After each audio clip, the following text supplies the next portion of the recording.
ಸಿದ್ದರಾಮಯ್ಯ ಅವ್ರನ್ನ ಟಾರ್ಗೆಟ್ ಮಾಡಿದ್ರು ಅಂತ ಅನ್ಸುತ್ತಾ? ಅವ್ರನ್ನ ಟಾರ್ಗೆಟ್ ಮಾಡಿ ಕೆಳಗಡೆ ಇಳಿಸಿದ್ರು ಅಂತ? ಸರ್ ಟಾರ್ಗೆಟ್ ಏನಿಲ್ಲ. ನಮ್ಮ ಸಿದ್ದರಾಮಯ್ಯನವ್ರು ಏನಂದರೆ ನೀವು ಹೇಳಿದ ಪ್ರಕಾರ ಇವಾಗ 36 ತಿಂಗಳು ಅವರು ಮುಖ್ಯಮಂತ್ರಿ ಆಗಿದ್ದರು. ಇನ್ನೊಂದು 24 ತಿಂಗಳು ನಮ್ಮ ಅನಿಸಿಕೆ, ನಮ್ಮ ಸಿದ್ದರಾಮಯ್ಯನವರು ಇನ್ನೊಂದು 24 ತಿಂಗಳು ಮುಖ್ಯಮಂತ್ರಿ ಆಗಿ ಆಮೇಲೆ ಇಳಿದ್ರೆ ನಮ್ಮ ಆಸೆ ಏನೋ ಒಂದು ಆಸೆ ಆಕಾಂಕ್ಷೆಗಳಿಗೆ ಒಂದು ಪ್ರತಿಫಲ ಸಿಕ್ಕಿರೋದು ಅಂತ ನಮ್ಮ ಅನಿಸಿಕೆ ಸರ್. ಯಾವ ಕಾರಣಕ್ಕೆ ಇಳಿಸಿರ್ಬೋದು ಸರ್? ಕಾರಣಗಳು ಅಂದರೆ ಇದು ಡೆಲ್ಲಿಗೆ ಹೋಗಿ ಸಾಹೇಬರು ಮತ್ತು ಸುರ್ಜಿವಾಲಾ ಅವರು, ರಾಹುಲ್ ಗಾಂಧಿ ಅವರು ನೆನ್ನೆ ಹೋಗಿ ಮಾತಾಡಿದರು. ಅವ್ರವ್ರ ಅನಿಸಿಕೆ ಏನಿದೆಯೋ ಅಲ್ವಾ ಬಿಡಬಾರ್ದು ಅಂತ ಎಷ್ಟೊಂದು ಜನ ಅಭಿಪ್ರಾಯ ಇದೆ ಇಲ್ಲಿಂದ. ಸರ್ ನಮಗೂ ಅದೇ ಅನಿಸ್ತದೆ ನೋಡಿ. ಇವಾಗ 36 ತಿಂಗಳು ಸಿದ್ದರಾಮಯ್ಯನವರು ಮುಖ್ಯಮಂತ್ರಿ ಆಗಿದ್ರು, ಇವಾಗ ಇನ್ನು 24 ತಿಂಗಳು ಬಿಡ್ತಾ ಇದ್ದಾರಲ್ಲ ಅಂತ ನಮಗೊಂದು ಕಡೆ ಸಂಕಟ ಆಗ್ತಾಯಿದೆ. ಎಡಗಡೆ ಆಲ್ಟ್ ಹತ್ರ ಬಡ್ಕತಾ ಇದೆ. ಸಾಹೇಬ್ರು ಇನ್ನೊಂದು 10 ನಿಮಿಷ ಅರ್ಧ ಗಂಟೆ ಒಳಗಡೆ ಅವರು ರಾಜೀನಾಮೆ ಕೊಟ್ಬಿಟ್ರು. ಡಿ ಕೆ ಶಿವಕುಮಾರ್ CM ಆದರು. ನಮ್ಮ ಸಿದ್ದರಾಮಯ್ಯನವ್ರು ಇನ್ನು 24 ತಿಂಗಳಾಗಿರೋ ನಮ್ಮ ಆಸೆ ಏನೋ ಇರೋದು. ದೇವರಾಜ ಅರಸು ಅವ್ರನ್ನ ಬಿಟ್ಟರೆ ನಮ್ಮ ಸಿದ್ದರಾಮಯ್ಯನವರೇ ಇವಾಗ ನಡೆದಂಥ ನಾಯಕ ಅವರು. ಏನೇ ಮಾತು ಕೊಟ್ಟರು, 5-6 ಯೋಜನೆಗಳನ್ನು ಕೊಟ್ಟರು. 5-6 ಯೋಜನೆಗಳನ್ನು ಇದುವರೆಗೂ ನೆನ್ನೆ ನನ್ನ ಫೋನ್ ಕಾಂಟ್ಯಾಕ್ಟಲ್ಲಿ ಬೇಕಾದ್ರೆ ನೋಡಿ, ನೆನ್ನೆ 4,000 ಬಂದಿದೆ. ಇದೇ ರೀತಿ ನಮ್ಮ ಸಾಹೇಬರು ಏನು ಯೋಜನೆಗಳನ್ನು ಕೊಟ್ಟರು, ಅದೇ ರೀತಿ ನಮ್ಮ ಡಿ ಕೆ ಸಾಹೇಬರು ಏನು ಆಗೋದ್ರು, ಅವ್ರಾಗೋದ್ರು ಇವ್ರಾಗೋದ್ರು ಅಂತ ನಾವು ಅಸೂಯೆ ಪಡಬಾರ್ದು.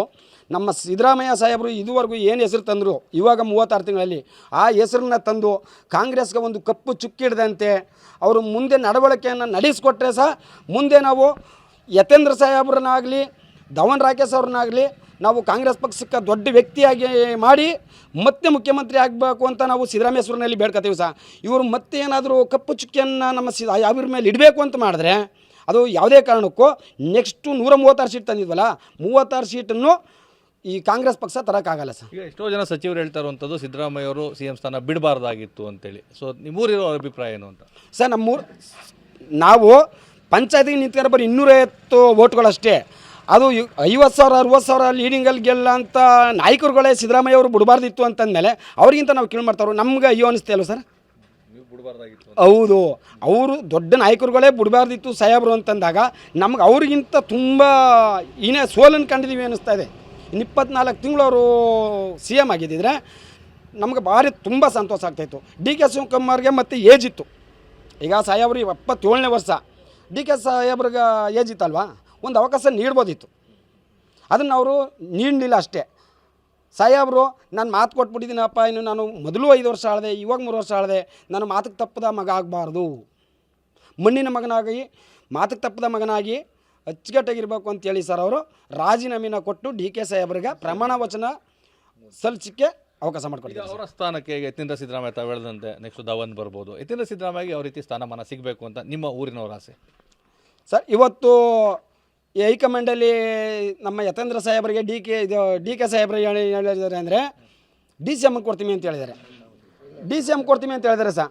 ಅವರು ಇವಾಗ DCM ಯಾವುದೇ ಒಂದು ಇದಾದರೂ DCM ಆಗಿರಲಿ, ಅವರು ನೆಕ್ಸ್ಟ್ ಏನಾದರೂ ವರ್ಣಕ್ಷೇತ್ರಕ್ಕೆ ನಾವು ನಿಲ್ಲಿಸಿ ಅವ್ರನ್ನ ಮತ್ತೆ ಇವರು ಆದ ನಂತರ ನೆಕ್ಸ್ಟ್ ವರ್ಷ ಆಗದೇ ಇದ್ದರು ಒಂದು 2028 ಊರು ಆಳಿ ನೆಕ್ಸ್ಟು ಒಬ್ಬ ಮುಖ್ಯಮಂತ್ರಿಯಾಗಿ ಇವ್ರನ್ನೂ ಒಂದು 4 ದಿನ ಹತ್ತಿಸ್ಬೇಕು ಅನ್ನೋದು ನಮ್ಮ ಆಸೆ ಸರ್. ಯತೇಂದ್ರ ಸಿದ್ದರಾಮಯ್ಯನವ್ರನ್ನ, ಅದರಲ್ಲೂ ನಮ್ಮ ರಾಕೇಶ್ ಸಿದ್ದರಾಮಯ್ಯನವ್ರು ಇದ್ದಿದ್ದೀರಾ ಇಷ್ಟೊತ್ತಿಗೆ ಯಾವುದೋ ಒಂದು ಮೇಲ್ಮಟ್ಟಕ್ಕೆ ಹೋಗಿರೋರು ಅಂದರೆ ಒಂದು ಸ್ವಲ್ಪ ನಮ್ಮ ಡಾಕ್ಟರ್ ಸಾಹೇಬ್ರಿಗೆ ಸ್ವಲ್ಪ ತಿಳುವಳಿಕೆ ಕಮ್ಮಿ, ಅದರಿಂದ ಸಾಧು ಮನ್ಸು ಅವರು. ಅದಕ್ಕೋಸ್ಕರ ನಾವು ಅವ್ರನ್ನ ತಾಳ್ಮೆಗೆ ತಂದು CM ಮಾಡಬೇಕು ಅನ್ನೋ ನಮ್ಮ ಆಸೆ ಸರ್. ಹೇಳಿ ಸರ್, ಈಗ ಸಿದ್ದರಾಮಯ್ಯ ಅವರು ಸುದೀರ್ಘವಾದಂಥ ಆಡಳಿತ ಮಾಡಿ ರಾಜೀನಾಮೆ ಕೊಟ್ಟಿದ್ದಾರೆ. ಆದರೆ ಸರ್ ಹೈಕಮಾಂಡ್ ಅವರು ಒಂದು ತಪ್ಪು ನಿರ್ಧಾರ ತಗೊಬಿಟ್ರು. ಯಾಕಂದರೆ ಎಲ್ಲ ಮಿನಿಸ್ಟ್ರುಗಳು MLAಗಳನ್ನ ಒಪಿನಿಯನ್ ತಗೊಳ್ದೇನೆ ಏಕಾಏಕಿಯಾಗಿ ನಿರ್ಧಾರ ತಗೊಂಥದ್ದು ಭಾಳ ದುಷ್ಟಕರ ಸಂಗತಿ ಇದು. ಯಾಕಂದರೆ ಒಂದನ್ನು ಯಾರನ್ನಾರು ಒಂದು ಇಳಿಸ್ಬೇಕು ಅಂದರೆ ಈಗ ಒಂದು ಉದಾಹರಣೆಗೆ ಒಂದು ಯಜಮಾನ್ತನ ಮಾಡ್ತಿದ್ದ ಒಂದು ಊರಲ್ಲಿ ಮಾಡೋ ಪಂಚಾಯತಿ ಅಂತ ಮಾಡಿ ಅವ್ರು ಏನು ತಪ್ಪು ಮಾಡಿದೆ ಅಂತ ಫಸ್ಟ್ ಮಾಡಿ ಅವ್ರು ಏನು ತಪ್ಪು ಮಾಡ್ದೇನೆ ಏನು ಮಾಡಿದೆ ಏಕಾಏಕಿ ಇಳಿಸಿರೋದು ಇದು ನಮಗಂತೂ ಭಾಳ ದುಷ್ಟಕರ ಸಂಗತಿ ಇದು. ಈಗ ಅವ್ರಿಗೆ ಉಪಮುಖ್ಯಮಂತ್ರಿ ಕೊಡ್ತಾರೆ, ಅದರಲ್ಲೇ ನಾವು ತೃಪ್ತಿ ಪಟ್ಕೋಬೇಕಾಗತ್ತೆ ಅಷ್ಟೇ, ಇನ್ನೇನಿಲ್ಲ. ಕೊಡ್ಬೇಕಂದ್ರೆ ಕೊಡಲೇಬೇಕು, ಕೊಟ್ರೇ ಅದಕ್ಕೆ ಸಮಾಧಾನದ ಹುದ್ದೆ ಅನಿಸುತ್ತೆ. ಅದು ಹೈಕಮಾಂಡ್ ಇದು ಆಗುತ್ತೆ. ಅದು ಈಗ ಆಲ್ರೆಡಿ ನಿಮಗೆ ನೋಡ್ತಾ ಇದ್ರೆ ಮೀಡಿಯಾದಲ್ಲಿ ಎಲ್ಲ ದಂಗೆ ಹೇಳ್ತಾ ಇರೋದನ್ನು ಕಾಂಗ್ರೆಸ್ಗೆ ಫುಲ್ ನಷ್ಟ ಆಗುತ್ತೆ.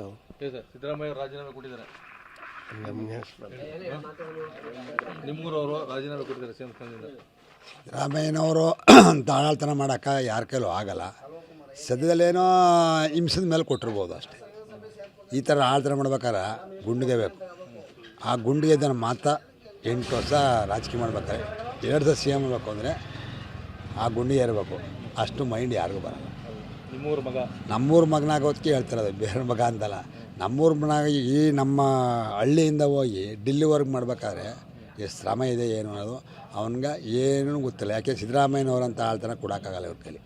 ಇವತ್ತು ಇರಬೇಕಾಯ್ತು. ಇದು ಒಂದು 5 ವರ್ಷ ಕೊಟ್ಟರೆ ಏನಾಗ್ತಿತ್ತು? ಇದ್ರೆ ಇನ್ನೂ ಸಂತೋಷವಾಗಿ ಇನ್ನೂ ಕಾಂಗ್ರೆಸ್ ಲಾಭ ಇರೋದು ಐತೆ. ಈಗ ಉದ್ದೇಶವಾಗಿ ಇವರು ಏನು ಮಾಡದೆ ಹಿಂಸೆ ಕೊಟ್ಟಿರೋದು ಯಾಕೆ ಬೇಕು? ನಾನು ಹೇಳ್ಬಿಟ್ಟಿದ್ದೀನಿ ಒಂದು ಮಾತು ಅಂತ ಅವ್ರ ಮನಸ್ಸಲ್ಲಿ ಏನು ಬೇಜಾರು ಮಾಡ್ಕೊಂಡ್ರು ಸಿದ್ದರಾಮಯ್ಯ ಸಾಹೇಬರು. ಇಲ್ಲಿ ಹೈಕಮಾಂಡ್ ಏನು ತೀರ್ಮಾನ ತಗೋತೋ ಈ ಮಿನಿಸ್ಟ್ರ್ಗಳಿಗೆ ಎಂ ಪಿಗಳಿಗೆ ಯಾರಿಗೂ ಗೊತ್ತಿರೋದು ಹೇಗೆ ಆಗ್ತಲೇ ಕೊಡಲೇಬೇಕು ಅಂತ ಇದು ಹಿಂಸೆಯಿಂದ ತಗೊಂಡಿರೋ ಇದು. ಇದು ಸಿದ್ದರಾಮಯ್ಯ ಅವರ ತವರು ಸಿದ್ದರಾಮಯ್ಯ ಉಂಡಿಯ ಜನರ ಮಾತುಗಳು. ಯಾವುದೇ ಕಾರಣಕ್ಕೂ ಸಿದ್ದರಾಮಯ್ಯ ಅವರನ್ನ ಕೆಳಗೆ ಇಳಿಸಬಾರ್ದಾಗಿತ್ತು. ಹೈಕಮಾಂಡ್ ಈ ನಿರ್ಧಾರವನ್ನು ತೆಗೆದುಕೊಂಡಿದ್ದಾರೆ. ಇದ್ದಷ್ಟು ಅವಧಿಯಲ್ಲಿ ಅವರು ಇದ್ದಿದ್ದರೆ ಮತ್ತಷ್ಟು ಕೆಲಸವನ್ನು ಮಾಡ್ತಾಯಿದ್ರು. ಈಗಲಾದರೂ ಸರಿ ಡಿ ಕೆ ಶಿವಕುಮಾರ್ ಅವರು ಸಿ ಎಂ ಆಗಿ ಸಿದ್ದರಾಮಯ್ಯ ಅವರ ಮಾರ್ಗದರ್ಶನದಲ್ಲಿ ಮುಂದುವರೆದ್ರೆ ಕಾಂಗ್ರೆಸ್ ಪಕ್ಷ ಉಳಿತದೆ. ಇಲ್ಲವಾದರೆ ನಾವು ಯಾರೂ ಸಹ ಕಾಂಗ್ರೆಸ್ ಪಕ್ಷದ ಜೊತೆ ಇರೋದಿಲ್ಲ ಅನ್ನೋ ಒಂದು ಸ್ಪಷ್ಟ ಮಾತುಗಳನ್ನು ಸಿದ್ದರಾಮಯ್ಯ ಉಂಡಿಯ ಜನತೆ ಹೇಳ್ತಾ ಇರುವಂಥದ್ದು. ಕ್ಯಾಮ್ರಾ ಪರ್ಸನ್ ರಘು ಜೊತೆ ರಾಮ್, TV9 ಮೈಸೂರು.